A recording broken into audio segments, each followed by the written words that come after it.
Hey guys, it's Joe here, and we are super excited today. We are releasing a new version of RentKit. So you're going to see a new look and feel, some new colors, and as well as some enhancements, like some performance enhancements that is faster.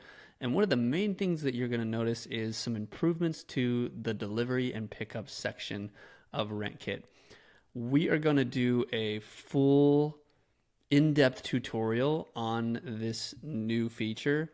I guess it's not a new feature, like we still had it before, but this is a major enhancement to the full flow of managed delivery and pickups.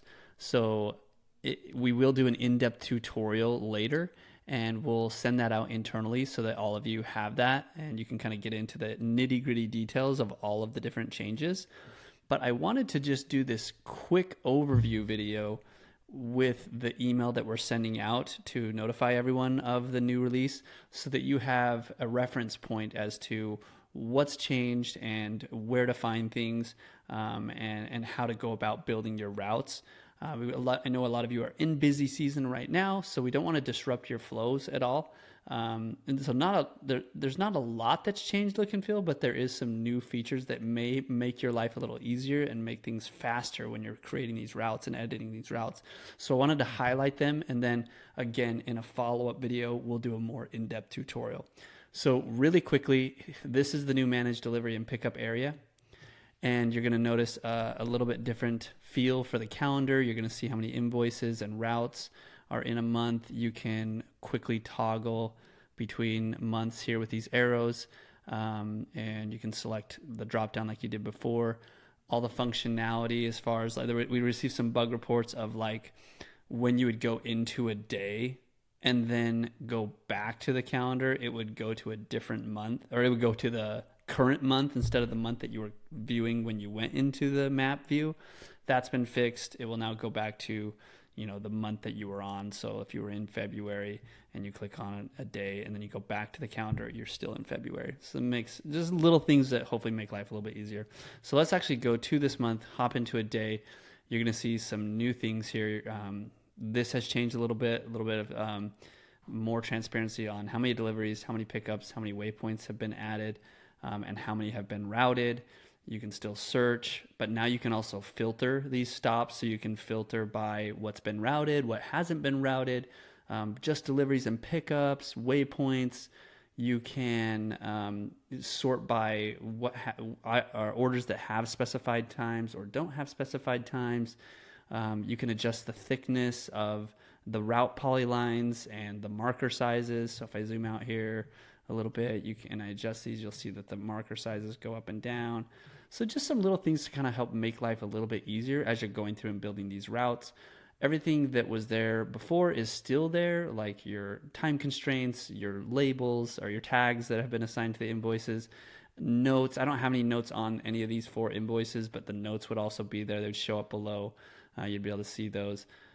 Better navigation back to the calendar, so you can actually go to the next day or the day before really quickly, or you can go back to the main calendar just like that from in here. So quicker and easier to kind of navigate to and from different. What has changed that's pretty big is over here on the right hand side. So before we had kind of like the routes themselves lived up in the top, and then the route stops were down at the bottom here. We've kind of combined that into one now with different tabs. So instead of routes on top and stops on bottom, we have a routes tab that just shows the routes. So if I were to create a new route here, now I have this route here, and then let's create a new one. So I've got 2. Let's just create a couple here. Okay. So 3 routes, and then the stops for those routes, if I have one selected, those would be in this section. Quickly, you can create routes by just command clicking. You don't even have to click into it anymore, so that makes route building faster. And as you can see, the stops populate here on the right, and you don't have anything above them. So it makes it easier when you start to have longer routes. Before you were having to like kind of scroll in this section here and then drag and drop if you needed to reorder stuff. A little cumbersome sometimes, so we wanted to give you this full real estate right here to drag and drop those. A lot of the functionality for adding things and doing things on the routes are down here now in this little pill thing. And so you can actually have, and there's some really cool, so this rectangular feature here, you can like select. So if I grab it, I can actually just like drag and select those. And now I can just route all those all at once. So try that out and let us know how it goes. I hope that should make, routing stops that don't have big time constraints or aren't constrained by inventory. You just want to route them by location. That rectangle tool could be super useful. And then what else do we have? So we can center ourselves on the warehouse location. We can add waypoints here. Waypoints have been improved where you can select from saved venues or vendors, as well as entering manual addresses. Before you could just do a manual address.